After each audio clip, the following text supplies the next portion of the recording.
I'm thinking we're back. Hey guys, I fell off. Not only did I fall off, but I'm also washed up. I don't even play this game anymore. If you're here for Vanguard, I don't know. I might play it if like BCS is cheap to get to. I really want to go to Japan for Worlds. Yeah, that's like my motivation to play this season. I haven't really tested or anything. I played Novas, as you see from the thumbnail. I have not been playing Vanguard, but that doesn't stop me from solving Nova Grappler.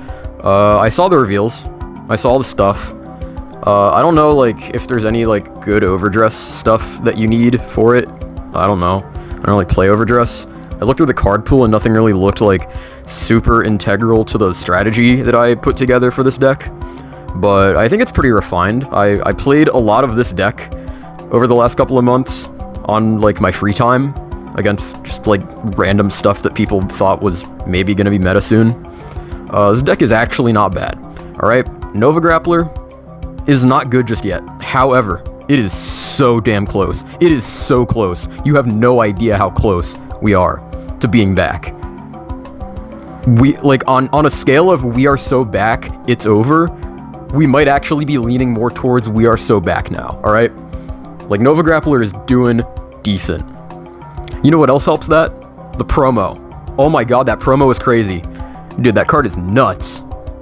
It's not you could just restand Brutal Jack, no counterblast. Free. Soul Blast 1. Oh no, who cares? It's not like we're striding Bustard anymore anyways. I haven't really been playing card games in general. Play One Piece. Not too much One Piece. Like, I go to locals and I go to a couple small events, but I, like, never play test. I do okay, but I don't know. Maybe I'll put more One Piece videos on. I got one, like, right there. I got that One Piece video when I tested the shit out of set 1.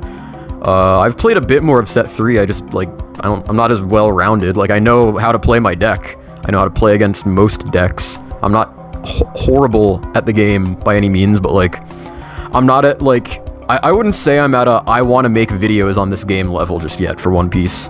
That's why I'm here playing Vanguard again. If nobody else is going to make a Nova Grappler video before any major events, it kind of has to be me. Alright, I know this list looks a little scuffed, but this is actually optimized. So, I haven't been playing Vanguard for a while, but I have seen a lot of, like, what's showing up now, and, like, just how important Hanali is. And yeah, no, like, right, like, Nova Grappler playing Hanali, like, what's wrong with you guys, huh? Like, hear me out, hear me out. I'm one of the first people to do this, like, put Hanali in Nova Grappler. Like, dude, like, worst case scenario, just call over it. Or, like, resolve it, and then, like, play through it, because this deck can do that. Like, I did that in, like, what, like, 2019 in Springfest, and I went undefeated. In Victor, Hanali, right? It straight up just, like, washed Living Proof at the end of Swiss. It was hilarious. Anyways, it works even better now because we have, like, straight up, like, consistent lines of play through Hanali. If you notice, there's, like, no Gulsachis, there's no, Kick Typhoons, there's no, Ninjards, as good as those cards are right now. Just because they're counterblast, and our deck needs to function with as minimal counterblast as possible. So, if we look in, like, just the whole list, right? Like, the starter, okay, the starter, ideally, should be the Tiger. White Tiger or whatever, the Beast Deity. Because it scares Mega Colony players. But we already play through Mega Colony. Like, our main going second combo plays through both Brilliant Blisters. It's kinda nuts. You might be seeing, I'm just gonna go through the whole list. In total. So, like, yeah, you got your 4 Break Pass. Obviously, you can't play the Crit Sentinels because they have the same name, and you would much rather play the one that draws a card. The Crit Sentinels are good. They add extra shield, and you will see here, I'm only playing 1 Sentinel in my deck, and, like, sometimes you might need that defense, right? So, maybe there is a case for taking out 1 or 2 of the Break Passes, playing the 30k shield Break Pass, and calling it a day, right? I do not play 4 Sentinels, because this deck is just super aggro, and you win turn 3 both turns, right? But we do have, like, really good follow-ups. I do still play a Perfect Guard, just because we can go through our deck really fast. If we are scared of Link Joker in particular, then this becomes, like, 2 or 3 Perfect Guards, and we, like, optimize this deck to be a little more defensive. If people start, like, catching on to, like, the Messiah, Deleter, like, loop thing, and how easy it is to do now, these Hanalis turn into a combination of, like, Rollock, Hanali, and Sanctitude, but as of right now, people are just, like, gearing towards Excel spam. Like, you got, like, all these Narukami players going around, like, Even if they don't have damage, they have like a bunch of Excel circles, and like they're usually just outlasting you. Same thing with Mega Colony. Like if you can limit the Gridora attacks just a little bit, and make sure that like their Malignantis either doesn't counterblast 2 turns in a row, or you're just like kind of getting through the going second Gridora turn, like Hanali does just come in handy. You can also just call it to the front row, and if it's stunned, like unless they cradle it, you can like swing with it, and then if it's stunned, just remove it, and then do your shit. So that's pretty good. Naturally, we are still playing the stride crits, because going second, we really need them, and we have Magnagas in here just again, because that's 6 cards that can go into Soul, and fuel our Merciless Dragon combo if we don't have enough cards in hand, and we need to either buff our Vanguard, or put things on the field to make the first attack hit if we are actually swinging rear guards before our Merciless Dragon. So that's just that. So really quick, let's just talk about like let's start with the grade 3s, right? So I'm not playing a split of the Victors. The reason for this is because going second, there's never a time where you want to be on V Victor or any other card, unless you're playing a completely different deck like Blau, at which point you're just not even playing this list. So like, for OG Extreme Battler is mandatory for this list. We need to make sure our going second play is either a very strong Vic 10 or a Merciless, because anything else kind of sucks. And Asdabulk is just garbage now. It is going second, it's like, oh yeah, no, like, worst case scenario, we do still play the 1, because if we have to ride the Cosmo Lord, then we have a line of play. And that's the other thing too, the 2 Cosmo Lord, right? So we're playing these 2 Cosmo Lords for a couple of reasons. First off, because you want more than 4 grade 3 targets on your Vanguard circle. That's very important. The second thing is that this enables one of the combos that lets us out Hanali and both Brilliant Blisters. This card rests our rear guards in the main phase, which is very crucial. And also, not just to have more ride targets, this is a card with an original grade 3, so it's much easier to discard this going first if we're trying to do our big high roll Vic 10 combo, and it just makes it that much easier. It's also a decent rear guard. If we're just like playing vanilla Nova Grappler and we're just calling it to the field and using it as God intended, then like, yeah, it's a restander, it's not bad. Get some power on the last couple attacks, like, yeah. If we really need a counterblast restander, we have like so many cards in this deck that do it that we're probably just golden. I will go into the games and the combo later that lets us play into and under Hanali. You'll see it in one of the example games that I show you in a second, but like, just know that it's like very consistent. You just need the 2 Cosmo Lords, maybe more, maybe a third. Who knows, you might cut like a Hanali for a 3rd Cosmo Lord, and maybe that makes it more consistent, but whatever. That's why we're playing the V Arishids also. And then we got our 4 Brutal Jacks. This is another route of getting to the combo that plays under Hanali, like Cosmo Lord. What matters is that we're resting our rear guards in the main phase so that we don't have to attack with them to stand them. So what we can do is we can either rest the front row 2, or we can rest like a column and swing 1 rear guard to stand 1, so that when we start our battle phase, we don't have to swing under things and then increase the attack timer for Hanali, so that we're not like unnecessarily counterblasting extra times. And that gives us pretty much, if we're at 4 or 5 damage, basically just enough counterblast to play under Hanali and get 4 Vanguard attacks. If they give us less, then we have 3 Vanguard attacks, but ultimately, like, our deck is so geared to making that work that we're probably just solid. And if we know we only have 3 Vanguard attacks, we can set up our field, like place our Malyakis in different circles to wear that kind of advantage. We got Cool Hank and this new guy. These are, like, this new promo is busted. Like, why didn't Nova Grappler have this earlier? This card is probably, unironically, like, one of the best grade 2 or less searchers promos that Vanguard has gotten. Like, it's crazy how good the Nova one is. This card is not grade restricted. The only thing that is like the booster standing, which doesn't matter, because if you plop like anything on Vanguard Circle, and then you plop a Brutal Jack or 2 in the front, and then this guy restands it, you have a restanding 19k, that's kinda nuts. And then we have, basically our Hanks, this guy, and, I haven't played this game in so long, what is this guy's name? Gunbaragon, the grade 1, the Soul Blast restander. We have a lot of routes to restand with Soul Blast and without counterblasting. Or discarding, regardless. And it basically just procs our Merciless Dragon so that we're able to do stuff. Another thing that's very important is we're not playing Sazanda. The reasoning for this is that Sazanda was a very good card back in the day when we were playing mono-red aggro and we were standing our whole field with 1 card. When we were standing our front row with Asdabulk, Sazanda was a crazy card, because we got multiple restands for one, and that was that. With this deck, we aren't guaranteed that. Going second, Asdabulk is terrible now, even with Sazanda, and we would much rather go into Vic-10 because it just puts a lot more pressure and pluses us a lot more cards. The other thing is that, basically, all of our rearguards individually, in an ideal push turn, need to have an ability that restands. So if we have like one rearguard that doesn't do that, we need to make sure the other two, or the other three, can restand. So it just increases the attack ceiling first off. Second off, we have Sazanda, right? We have Sazanda at home in the back row, which is Malyaki.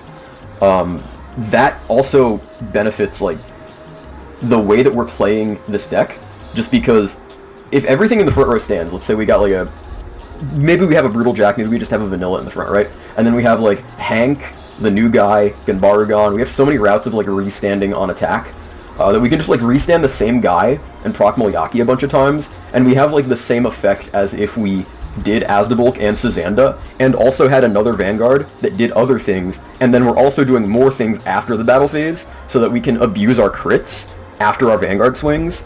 So then we have like, let's say we go Vanguard first, right? Or we go Rearguard first, stand it with Victor, regardless. Or we just swing Vanguard first, use Victor to buff something up by 5. That's another thing that we can do to hit over defensive sometimes. And we see like a single crit.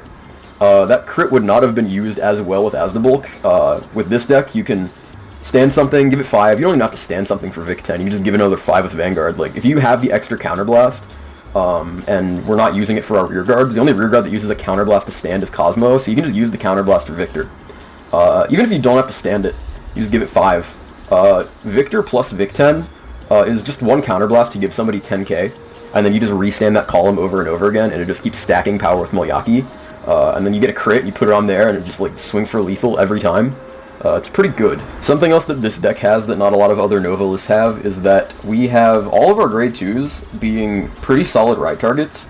If we want to aggro going first and we don't really care about damage, because we're like geared towards not counterblasting much, we can just flood our field out turn 2, get your opponent to like 4 or 5 damage, because our promo, right, like our new guy, can resolve on Vanguard Circle. So you can put a Brutal Jack on the side, you can put like Hank on the other side, swing with our Vanguard, you get like 4 or 5 attacks, right? Turn 2, and you just pressure the shit out of your opponent going second. You force them out of all of those free cards they get going second. And then your first ride doesn't even have to be merciless. You can just go into Vic-10, have like a completely no counterblast turn, and you can just play like vanilla Excel and just beat them that way if you get the nuts and you aggro them turn 2. And even going first, like, if you just need to make sure you're getting them to like 2 or 3 damage before your grade 3 turn, if you just need assurance to play through defensive triggers, Brutal Jack is really good for that. You just ride it, make sure they take the damage, make sure they're not just dropping a 15k shield to guard it. And then Hank, you have so many good grade 1s to put behind your Vanguard that it's like, even if you don't do that and you want to swing with Hank, and it's like they don't want to take the damage because they want to take it later, they're like over-guarding for an on-hit that honestly like isn't even that good. So yeah, like there's no bad grade 2 ride targets in this deck. And then down to our grade 1s really quick. I do want to go over this. As I explained, if you understand like what I'm talking about with all of these no counterblast attacks, you'll understand that Ganbarugon is just necessary at 4, because it's just extra copies of Hank in the promo. And then we got 4 Malyaki. This card is kind of like it's a learning curve. So ideally, right, like if you're playing Nova Grappler and you're used to Nova Grappler from like G format and like whoever else played this card up until now in Premium, you slap this behind rear guards and you just make one really big restanding column. Sometimes you buff up the other guys a bit, right? In this deck, going second, you're putting this behind your Vanguard if you're doing the Merciless play, and you're basically turning it into, you know how Overlord plays Calamity Tower just to buff the Vanguard on Force 2 a bit? That's kind of what you're doing here. We got Ereshid, again, pretty necessary. We need to get our Heal Guards or Cosmo Lord. Sometimes Heal Guards is like the difference between winning and losing against like a high roll Excel deck like Murakumo or Nova Grappler. And then we also run Hanali just because the format as it stands right now, until it gets a little more developed and solved, kind of revolves around this card. This card is like gatekeeping a lot of the super high roll Excel decks out of the format, just so that like the other slower, more consistent decks have a chance. Like Mega Colony is most likely running this. Grand Blue, again, most likely running this. This card just goes into every deck. It's like, if you have the Hanali, and then they have the Hanali, and then you don't have the Hanali, then they win, because they can play without Hanali now, and you only saw one instead of two. A lot of people play like 1 or 2 Hanalis, even if they can search it or whatever, but like, you really do just need the 2 for the follow-up. I only play 3 because I only really need 1, because I'm expecting to win the next turn through a Hanali, and not require a second one. But if my deck was like a second or third stride guaranteed kill deck, and I wasn't like just trying to randomly blow my opponent out the first second I get to, I'd probably be playing 4 of this, but again, Nova Grappler just isn't really geared towards that. Our G-Zone is pretty standard, 3 Vic 10, we have the third one just for on-hit pressure, not even on-hit pressure, what am I talking about? I'm just going on autopilot right now. The third one's for 0 damage. The card doesn't have to get the excels, but it's just another restand. You don't need Meteor Kaiser anymore, the card sucks. Harmonics, staple, every deck needs it, unfortunately. You need it going second, maybe you do it against Link Joker, I don't fucking know. Stiff Need, you do need 2. You'll do 1, and then you'll unflip damage, and then you'll go into the second one, and it's the difference between winning and losing the game, depending on whatever you draw.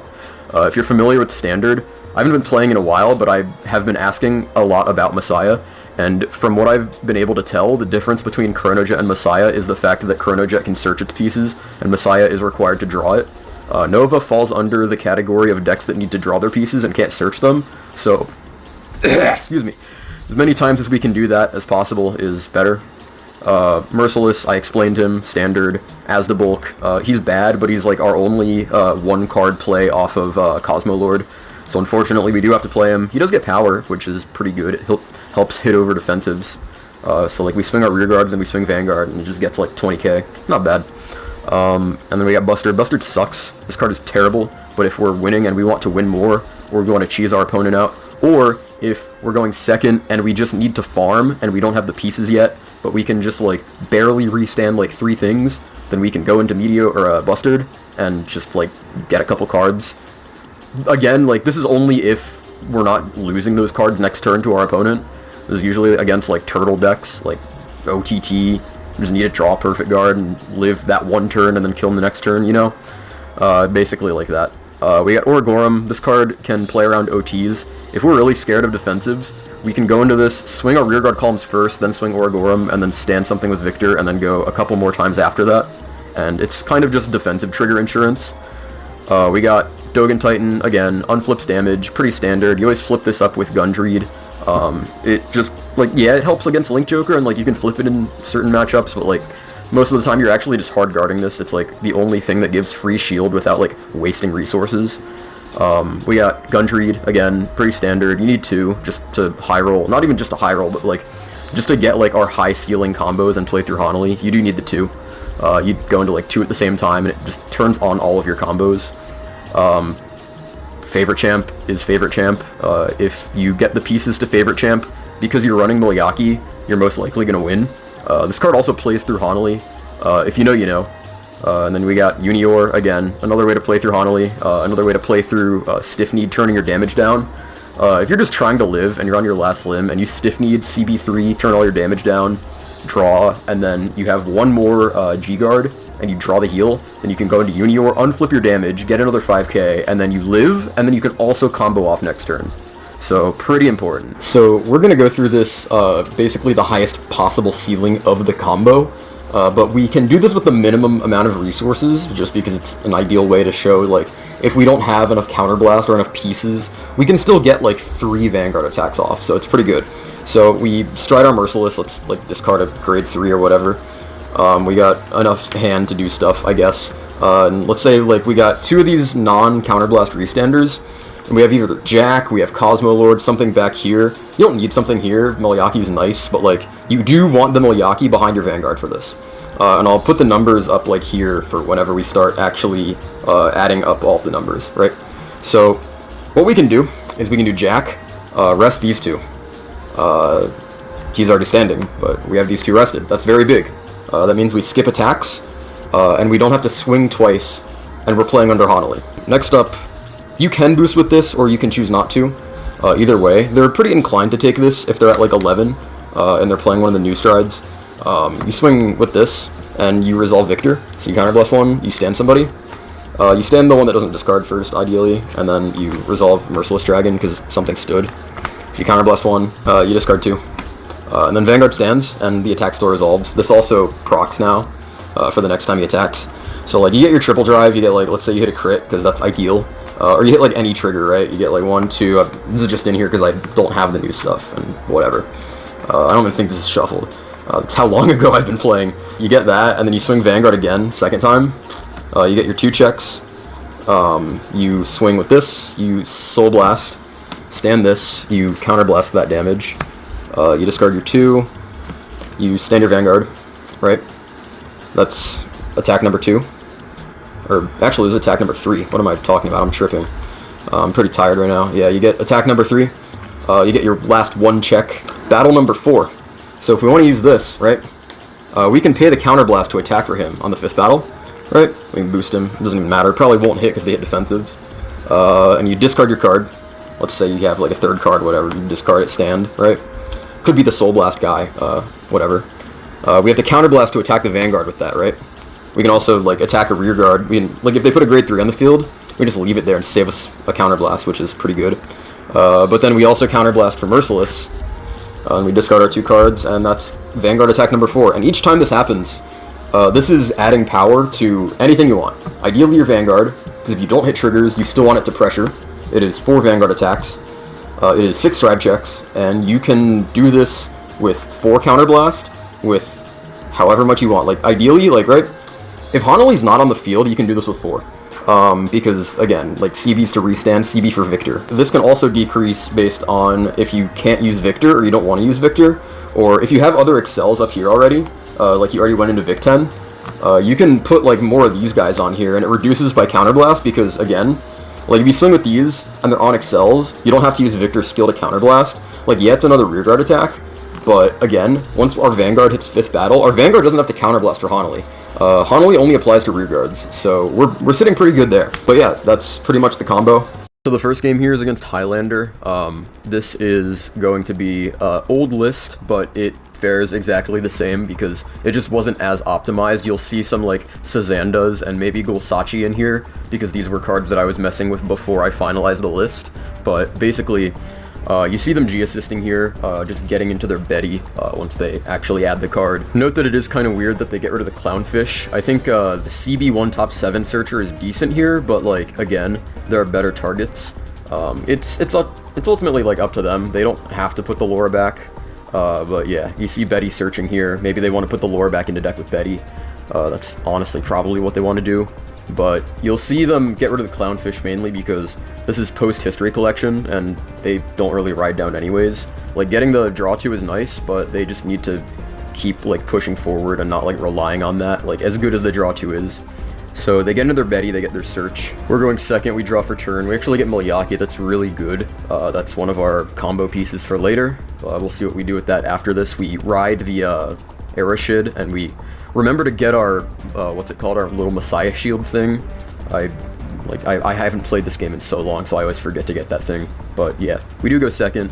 We get 20k shield, pretty nice. Right here, I'm just asking how you even get the shield into your hand because I don't even play this game anymore. Now, I can choose to call the Malyaki back right now, but again, I have been, like, so not, like, into this game for so long that I kind of, like, don't know what Bermuda or Lyrical has in terms of, like, removal. I literally just don't know the card pool, so I just put Hanali behind it because I'm like, yeah, you know what? I can play through Hanali later with how this deck wants to play. So there's a world where putting the Malyaki back there is better. But right now I just do the Hanali in case I have to pivot into a Malyaki rearguard column later. So he gets his grade 2. I'm like, yeah, fine. I'll give him the CB because it's like, it doesn't trade as well. And if he uses the grade 2 here, which he's like inclined to do, then that's 1 less damage he can do for his next turn. And I can deny him at that because he doesn't have as many good counter chargers. So he gets the Lisa Lot column, which is decent. He gets Lean on the field, which is like only really good once he goes into the Stride because he can't bounce it with anything else. But yeah, he gets the Steza, which is also really good because he bricked, or if not bricked, G-assisted.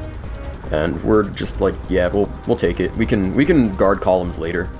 So we go back to our turn. We hit grade 2. We just ride our promo dude because it's the only grade 2. Unfortunately, we don't have like any like offensive columns to swing with, but like we kind of don't need it. Like if we give them too much counterblast, like yeah, we have a shit ton of shield in hand and we have the order, but like they can potentially just like high roll the shit out of us by like Anj Tiro ripping off top. And it's like, that's threatening and all, but like, I decided to put the crit on the Vanguard because, like, while I might want to damage deny them, like, I do know that they can scale pretty well into the late game and they can like stack up their power defensively, so I'm like, yeah, I'll give them 2 CB to work with because like, ultimately, they'll either use it on Steza if they don't hit anything, or they'll use it on Anj plus another guy if they hit the Anj, or if they hit something else like, whatever, Lupina. I haven't played this game for so long. I'm a Highlander man and I'm forgetting names. So what our objective is here, and this came up a lot in Katrina format in particular, was when they have like a really explosive turn like this, where they have columns that swing with like varying amounts of crits. Some of them will be 1, some of them will be 2. It happens with Luard back in the day too. You want to set yourself up so that you're at like an odd or even number of damage based on what you want to be taking. Because like there will be attacks that might be small, but they'll get you to 5 instead of 4, and that gives you, first off, more chances to hit defensives, and second off, if you live, more counterblast to work with Hanali for. And ultimately, like, that's the out we're playing to right now. They're just, like, they G-assisted, but they just, again, they hit the nuts, they hit the Anj. They're gonna have to bounce our Hanali back, which is a little unfortunate. Maybe we should have activated the Hanali last turn, but again, I just wanted to have the pivot malyaki play if we needed a rear guard.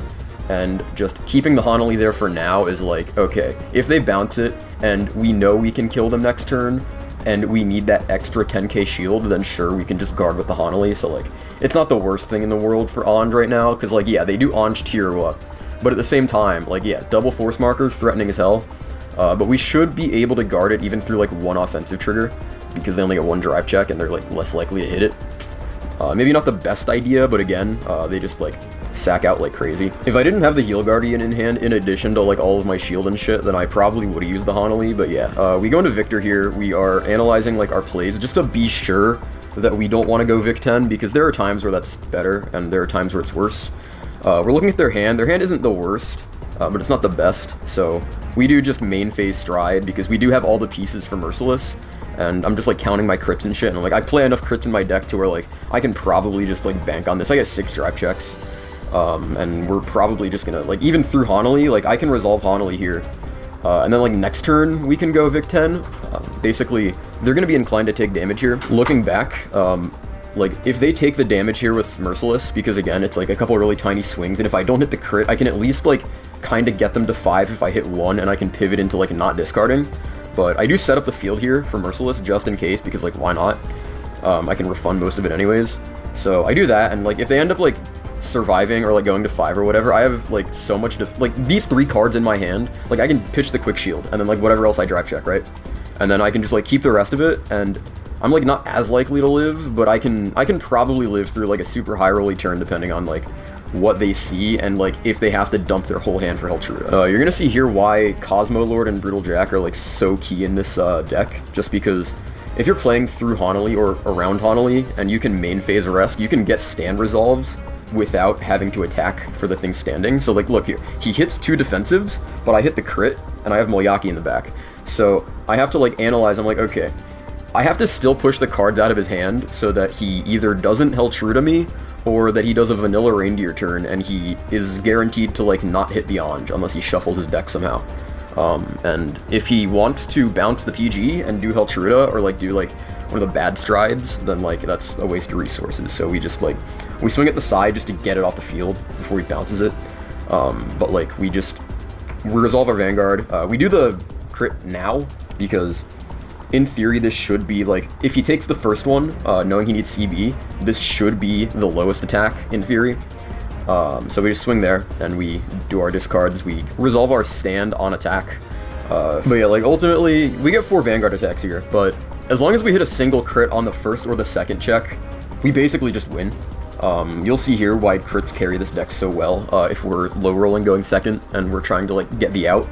Because this is like ultimately like, it doesn't seem really consistent, but it is like, our deck is optimized to go into this place so consistently that like we can actually rely on this way more than like any other Nova Grappler deck, just because the ways we get there and like the 0 counterblast and the filtering we have is just like so much better than like a traditional Victor list, that we can just do this consistently and like slap the malyaki behind our Vanguard, and we're like basically mini Overlord. And like even with all of the defensive pieces, like this is a going second play. Like if we go first, we never do this on our second stride turn because they'll have the Guardian Shield, they'll have like so much shit, like unless they get rid of that, we're probably still just going to be going into like traditional Nova plays. But there are times where like they'll have to use all their early shield first, and then if we live the next turn, then we can still go into this and punish them. So like we get our drive checks again. We hit another crit that's actually broken. He's at 5, but like I'm like, okay, yeah, you know what? I might as well just put it all on Vanguard anyways. He's got 5 cards in his hand. There's a very unlikely chance that he has like 1 or 2 PGs. So we just keep going. We just ram him in the face. We go 4 Vanguard attacks. It's very unlikely that he lives this, and we still have the malyaki standing too. So like, if he PGs the next one, we can just swing boosted with the 4th one, and he's just dead. This is honestly kind of why we put the crit on the Vanguard the second turn, just because if he's at this point in the game, and I still have 2 more Vanguard attacks, and he only has 5 in hand, in a point where he could have taken a damage and then started his turn with more cards in hand to live next turn for Reindeer, he now has to discard more of those cards just to live. And yeah, again, he dies. Game 2, we're going to post Mulligan here. This is another Bermuda deck, but this is a very different one. So I know a lot of people are like constantly complaining about Riviere, so I wanted to get one of these games in here and show just like, Nova Grappler still isn't the best plan, but it can absolutely play around Riviere if you know what you're doing.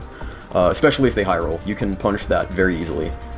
This is Focus Pilot, if you know, what's his name? Henry. He's like a big vision guy, I think. He's like, you've probably heard of him if you've done the vision things and whatever, like 2 or 3 years ago, but he is playing Riviere here. I want to showcase like how this deck can high roll and how you can punish it, just because like while it can high roll like crazy and stride on the second turn, unless it just like absolutely hits the perfect Exodia hand nuts, it's like very survivable based on what you do. So he rides his Riviere, he just starts solitaring, he does the Freya, he does the Riviere, all of that like random bullshit.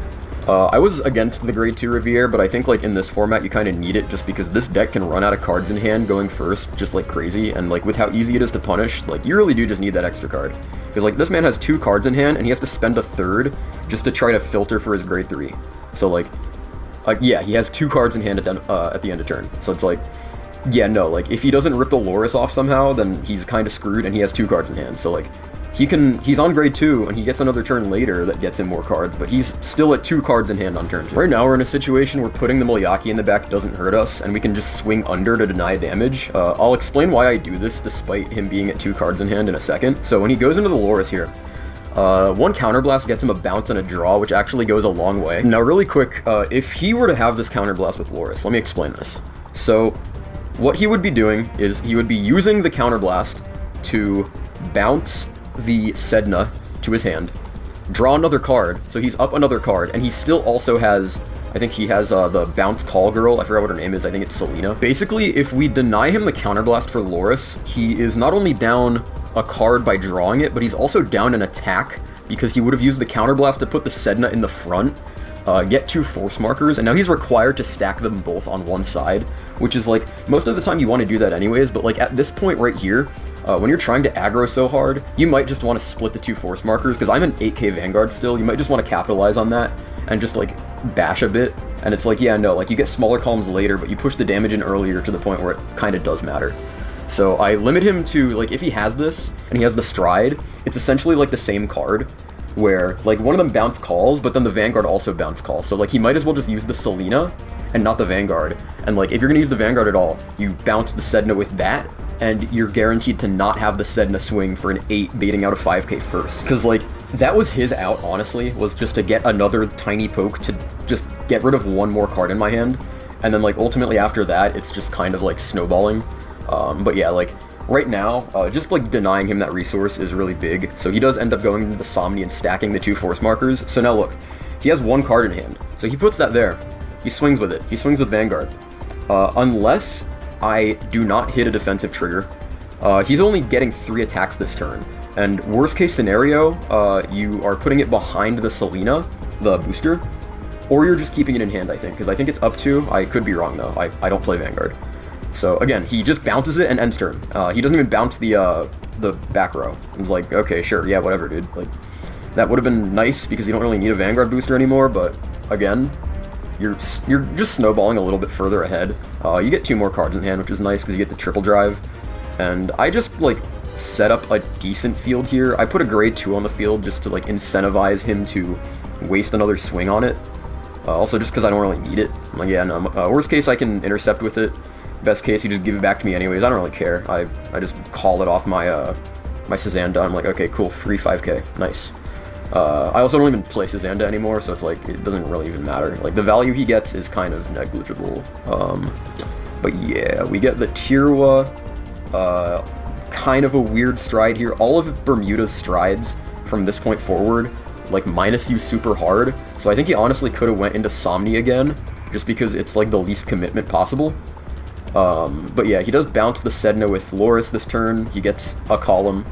He gets to call some more things out. But ultimately, like, it's just a mediocre field. Like, looking at my hand, like, even if my hand wasn't this decent, I probably still would be living. It's like those videos of those kids that are, like, in the car crash simulators, and they're like, oh yeah, no, car flipped on its head, completely crashed on the side of a bridge. Yeah, no, we live that, low diff. So yeah, no, he just, like, swings in. He does the rear guard first, because he wants to restand his Vanguard. The other line of play here, probably wrong, is to like get force 2, but like this is probably not that good right now. I take the draw crit damage, which is crazy, because I also top deck the Victor I need, because like I was needing that desperately, because if I didn't have that and I had to ride the Cosmo Lord, I was kind of screwed. But yeah, no, like I have enough to guard it, but like if I had to do anything else, I would have just like swung under, or like rode a 12, maybe swung at Vanguard once, like take 1, put the crit on the back, but like now we're just like in the go here. We're just going into Victor. We have the hand. There were no other like practice games in between these where I didn't draw the hand. I just drew the hand both games that I'm showing you. There are other games where I didn't go into this because there were better lines of play, but the times where I needed to do this, like it was just able to happen. So and even now, this deck isn't even optimized. I have Gulsachi and Sazanda in this list, and I'm still able to do it. So you'll just see here, because I have 4 damage, and it's like, okay, we have a couple options here. We don't have to do the Merciless line yet, but we do want to start pushing damage just because we want cards in our hand. So we pay the cost for Stride. And again, because I haven't played Vanguard in a while, I sit there and like second guess myself for a bit, and I'm like, okay, if I go into this, do I have all the pieces? Can I do this with 4 damage? Can I heal out and then still do this? And I'm ultimately like, you know what, like the pros outweigh the cons. I just go into it. Because I ultimately just like snowball to lose if I don't. So I have all the pieces, I might as well try. We swing in 26, he's at 1 damage. He has no reason to not take this to hope for defensives for later. Which is, again, like the nature of Vanguard, wanting to take the first attack, even if it's tiny, is in your favor here. Like otherwise he loses cards and you can pivot into a more defensive play after he loses cards. So ultimately, it's pretty in your favor, just to get the big attacks later to pressure him. So like even if he hits 2 defensives here like he does, we can just like truck through it. This example, we're not playing through Hanali, but we are still getting the full combo resolved. Like if there was Hanali here, we would probably either require Brutal Jack to get this through, or we already have the Cosmo Lord. We can just call the Cosmo Lord out, rest 2 things in the front, and then call over with a combo piece we might need, and then we're still like in the green. Now here's where a lot of Nova players will second guess themselves. Sometimes they'll spread the trigger power just to hit over defensives on a wide line of play. But if you've been playing this clan or anything that restands for a long time, you'll realize just how important it is to like stack the triggers wherever you can. It's like, oh yeah, no, you like get a couple attacks, and it's like, oh, one of the attacks that doesn't hit as well hits this, but it's like, ultimately you're forcing more guard out doing it, just stacking it. So it's like, yeah, no reason not to just put it all in Vanguard. There's a reason Overlord is like so good despite being played by bad players, just because like the deck literally makes you put triggers on one thing. So there's like no option to not do that. So like, yeah, no, like same thing with Valk. It's like, it's so linear that like it's impossible to misplay with. So like same thing with this. We just go in, we put it all in Vanguard, we just ask them for a billion PGs, and the one crit we see will end up just snowballing us the win. We have like no face-up counterblast here, of course, because we used it all for Merciless. We just keep stacking our Vanguard's power with Malyaki. We can try to hit over a defensive on the rear guard lines, but ultimately, like, most of the time it's usually good to like put one of them on the rear guard and hit over it once, and then just stack the rest on Malyaki, and then like ask him for 2 PGs. The other thing is like, again, this is why we play so many crits, because like defensively their draws now, we don't really need perfect guards that much. There are a couple decks that require perfect guards. Like if you see a lot of Link Joker in your meta, you need perfect guards. Like that's why we play so many crits. it just snowballs in our favor. Like, you see 1 and it counts as like 3.